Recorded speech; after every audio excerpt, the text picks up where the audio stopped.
சிம்பிளா, சூப்பரா ஒரு பாவக்காய் தொக்கு எப்படி செய்யறது அப்படிங்கிறது பார்க்கலாம்.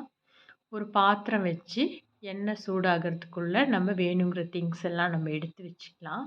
அப்புறமா இப்ப இத நல்லா எண்ணெய் இப்போ காய்ஞ்சிட்டுருக்கு.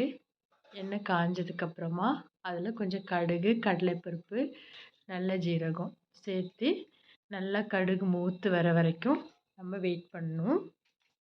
இப்போ கடுகு நல்லா பொரிஞ்சு வந்துருச்சு. இப்போ நம்ம அதில் கொஞ்சம் வெங்காயம் ஆட் பண்ணலாம். வெங்காயம் சேர்த்து சும்மா ஜஸ்ட் ஒரு மிக்ஸ் பண்ணால் போதும்.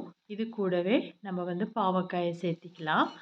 பாவக்காய் சேர்த்து கொஞ்சம் நல்லா மிக்ஸ் பண்ணி லைட்டாக இது நல்லா முறிஞ்சு வர்றதுக்காக உப்பு சேர்த்து, அது கூட மல்லி இலை, கருவேப்பிலை, பச்சை மிளகா எல்லாமே சேர்த்து நல்லா மிக்ஸ் பண்ணி கொஞ்சம் நல்லா வறுத்து வர மாதிரி எடுக்கணும். கொஞ்சம் நேரம் நல்லா மிக்ஸ் பண்ணி இது வளண்டு வர்றதுக்காக லைட்டாக சால்ட் சேர்த்துக்கலாம். சால்ட் சேர்த்து நல்லா மிக்ஸ் பண்ணி நல்லா மூத்து வரும்போது நல்லா வெந்து வந்ததுக்கு பிறகு அதில் நம்ம அரைச்சி வச்சுருக்க தக்காளியை ஆட் பண்ணிக்கலாம். இதுக்கு வந்து கொஞ்சம் பெரிய தக்காளியாக 2 தக்காளி எடுத்துக்கணும்.